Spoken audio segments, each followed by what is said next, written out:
Hello students, welcome back to my YouTube channel.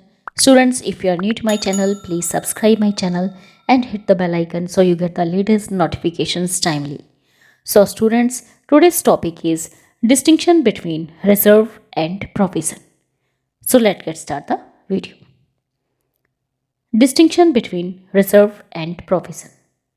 So students, here are three columns. One is basis of charge and second is provision and the third one is reserve. So first difference is charge under provision. It is a possible loss, so it is created by debiting profit and loss account. It is a charge against profit. So students, provision क्या है? provision होता है कि किसी भी तरह की loss होने की जब हमें संभावना लगती है तो हम उसे कहते हैं provision. तो it is a possible loss और इसे हम क्रिएट करते हैं प्रॉफिट एंड लॉस अकाउंट की डेबिट साइड में और ये एक तरह से चार्ज होता है अगेंस्ट प्रॉफिट.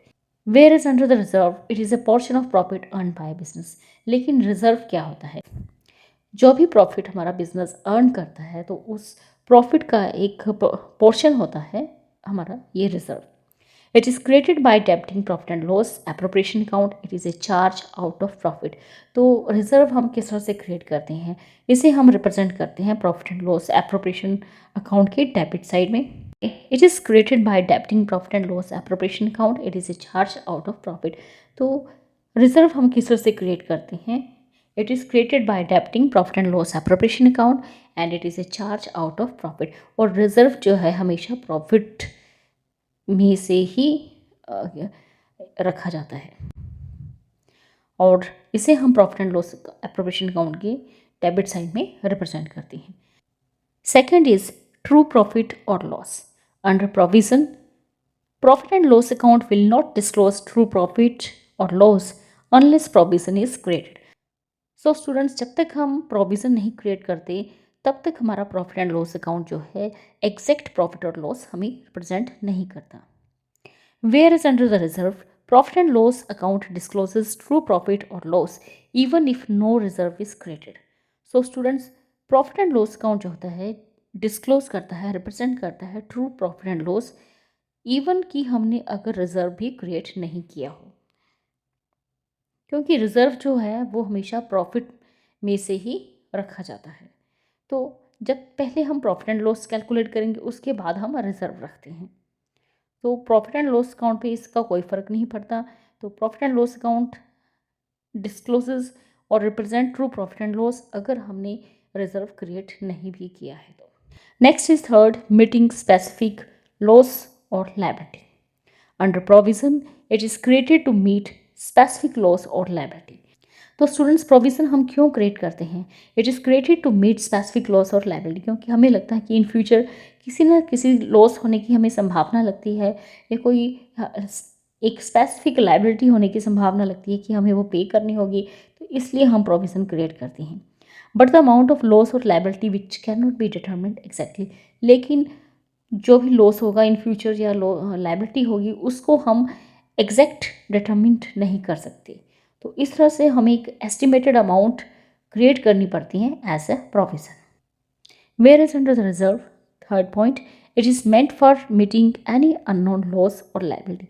लेकिन रिजर्व हम क्यों क्रिएट करते हैं? अपने बिजनेस में किसी भी तरह की अननोन लॉस हो जाए जिसका हमें कोई अंदाज़ा ना हो, कोई भी ऐसी लायबिलिटी हो जिसका कोई हमें अनुमान ना हो कि कैसी लायबिलिटी हो सकती है वो, तो एनी पर्पस के लिए, एनी लॉस, एनी लायबिलिटी के लिए हम रिजर्व क्रिएट करते हैं. It is generally created with A portion of the profit earn by business. लेकिन रिजर्व हमेशा हम प्रॉफिट में से ही रखते हैं. जब भी हमने रिजर्व क्रिएट करना है तो हमें देखना पड़ता है कि हमारे बिजनेस को कितना फ़ायदा हुआ, कितना प्रॉफिट हुआ, तब हम रिजर्व क्रिएट करते हैं उसके बाद. Fourth point under provision, fourth point it must be created irrespective of whether there is profit or loss. In other words, its creation is obligatory. So students, provision जो है हम क्यों क्रिएट करते हैं? क्योंकि प्रोविज़न जो है हमें अपने बिजनेस में क्रिएट करना ही करना होता है, चाहे हमारे बिजनेस में कोई प्रॉफिट हो, चाहे हमारे बिजनेस में लॉस हो. और where is under the reserve fourth point it can not be created unless there is sufficient profit. तो स्टूडेंट्स, रिजर्व जो है हम हमेशा प्रॉफिट में से ही क्रिएट करते हैं। हमारे बिजनेस में सफिशेंट प्रॉफिट ना हो तो हम रिजर्व क्रिएट नहीं करते। It's creation is the description of the management, in other words it is not obligatory. So students, reserve जो है हमेशा मैनेजमेंट की मर्जी से क्रिएट किया जाता है और इसे क्रिएट करना कोई ज़रूरी नहीं होता, ऑब्लिगेटरी नहीं है। Next is fifth point, affect on profit और loss. Under provision, fifth point, profit or loss is affected by its creation, profit decreases or loss increases. So students, under provision, जब भी हम अपने बिजनेस में provision create करते हैं तो इसका सीधा सीधा असर हमारे बिजनेस के प्रॉफिट और लॉस पे पड़ता है। इससे क्या होता है कि हमारा जो प्रॉफिट है वो डिक्रीज हो जाता है और जो हमारा लॉस होता है वो इंक्रीज हो जाता है। Where is under the reserve, fifth point, it does not affect profit or loss since it is created after ascertaining net profit। लेकिन रिजर्व के केस में क्या होता है कि जब भी हम रिजर्व क्रिएट करते हैं इसका प्रॉफिट और लॉस पर कोई असर नहीं पड़ता, क्योंकि रिजर्व हमेशा प्रॉफिट में से ही क्रिएट किया जाता है। जब बिजनेस को सफिशेंट प्रॉफिट होता है तब हम रिजर्व क्रिएट करते हैं, तो इसलिए रिजर्व क्रिएट करने का कोई भी असर हमारे बिजनेस के प्रॉफिट और लॉस पर नहीं पड़ता। Next is six point, dividend. Under provision, dividend to shareholders can not be paid out of it. तो स्टूडेंट्स, प्रोविजन के केस में शेयर होल्डर्स को कभी भी हम डिविडेंड प्रोविजन में से नहीं देते। Dividend to shareholders can not be paid out of it. कभी भी अगर हमें शेयर होल्डर्स को डिविडेंड पे करना है तो कभी भी हम उसके लिए प्रोविजन का यूज़ नहीं करते। Where is under the reserve, six point, dividend can be paid out of it. लेकिन रिजर्व के केस में हम शेयर होल्डर्स को अगर डिविडेंड देना चाहते हैं तो उसके लिए हम रिजर्व का इस यूज़ कर सकते हैं। Next is seventh point, sufficient amount. Its amount must be sufficient to meet the loss और लायबिलिटी। सो स्टूडेंट्स, जब भी हम प्रोविज़न क्रिएट करते हैं तो इसकी इतनी अमाउंट अच्छी होनी चाहिए, प्रोविज़न का अमाउंट जो है काफ़ी ज़्यादा सफिशेंट होना चाहिए कि इससे हम लॉस हो या किसी तरह की कोई लायबिलिटी हो उससे निपट सके, उसे पे कर सके। Whereas under the reserve, seventh point, its amount is generally determined by the management on the basis of the amount of the profit earned. So students, जब भी हम अपने बिजनेस में रिजर्व क्रिएट करते हैं तो रिजर्व जो क्रिएट किया जाता है उसकी जो बेसिकली अमाउंट होती है, फिगर होती है, वो मैनेजमेंट डिसाइड करती है और मैनेजमेंट इसके लिए यूज़ करती है कि हमारे बिजनेस ने कितना प्रॉफिट अर्न किया है एक पर्टिकुलर ईयर में। Next is eighth point, increase in working capital. Under provision, it cannot increase working capital. It is utilized for meeting the specific loss or liability. So students, जब भी हम provision create करते हैं तो इससे जो है हमारी working capital increase नहीं होती। provision का यूज़ हम सिर्फ एक particular loss और liability को पे करने के लिए यूज़ करते हैं। Whereas under the reserve, it increases working capital by strengthens the financial position of the business concern.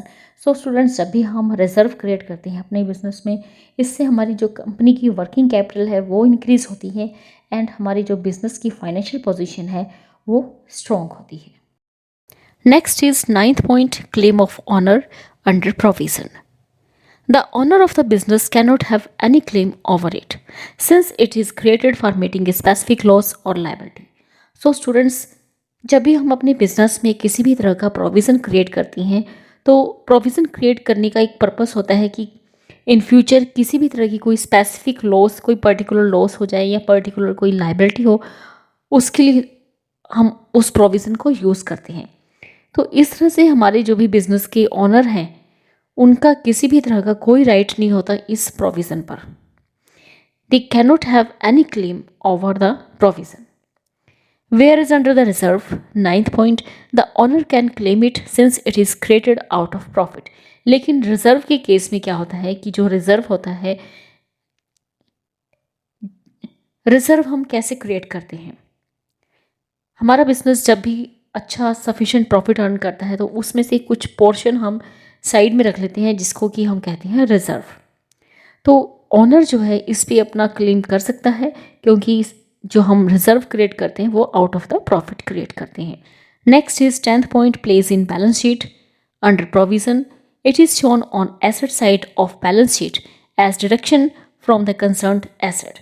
तो स्टूडेंट्स, जब भी हम प्रोविज़न क्रिएट करते हैं और इस प्रोविज़न को हम बैलेंस शीट में एसेट साइड की तरफ रिप्रेजेंट करते हैं और as a deduction from the concerned asset के तौर पे हम इसे रिप्रेजेंट करते हैं. For example, provision for doubtful debts is shown as deduction from the sundry debtors. तो आपने देखा होगा बैलेंस शीट में एसेट साइड की तरफ डेटर्स में से हम लेस करते हैं provision for doubtful debts. Whereas under the reserve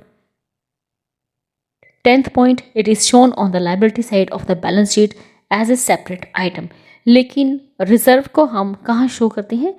balance sheet की लाइबिलिटी साइड पर शो करते हैं as a separate item. Next is 11th point, utilization under provision. It is utilized for the specific purpose for which it has been created. तो students, provision हम किस तरह से utilise करते हैं? जब भी हम प्रोविज़न क्रिएट करते हैं तो इसके पीछे हमारा एक स्पेसिफिक पर्पस होता है कि किसी पर्टिकुलर लाइबिलिटी को या किसी पर्टिकुलर लॉस को हमने के पर्पस के लिए हमने इसे यूटिलाइज करना है. It is utilize for the specific purpose for which it has been created. तो प्रोविज़न क्रिएट करने का एक ही पर्पस होता है, या तो हो सकता है कोई पर्टिकुलर हमारी लाइबिलिटी हो, स्पेसिफिक लाइबिलिटी हो, या किसी तरह का कोई लॉस हो जिसको कि हमने सोच के रखा हो कि ऐसा हो सकता है. तो स्टूडेंट्स, प्रोविज़न हम किस लिए यूज़ कर सकते हैं? तो स्टूडेंट्स, प्रोविज़न हम किस तरह से यूटिलाइज कर सकते हैं? प्रोविज़न का यूटिलाइजेशन हम किसी स्पेसिफिक पर्पस के लिए करते हैं जिस पर्पस के लिए हमने इसे क्रिएट किया हो. Whereas under the reserve 11th point, it can be utilized for the purpose whatsoever. तो रिजर्व जो भी हम क्रिएट करते हैं इसे हम किसी भी पर्पस के लिए यूटिलाइज कर सकते हैं, चाहे हमारा कोई सा भी पर्पस हो. Next is 12th point, checking adequacy. Under provision, auditor must check its adequacy. तो स्टूडेंट्स, अंडर प्रोविज़न ऑडिटर को इसकी एडिक्वेसी जो है वो चेक करनी पड़ती है. Whereas under the reserve 12th point, auditor is not required to check adequacy. लेकिन रिजर्व के केस में ऑडिटर को इसकी एडिक्वेसी चेक करने की ज़रूरत नहीं पड़ती. So students, in this video you have learnt about the distinction between reserve and provision. So students, in this video only this much. Thank you. Thanks for watching.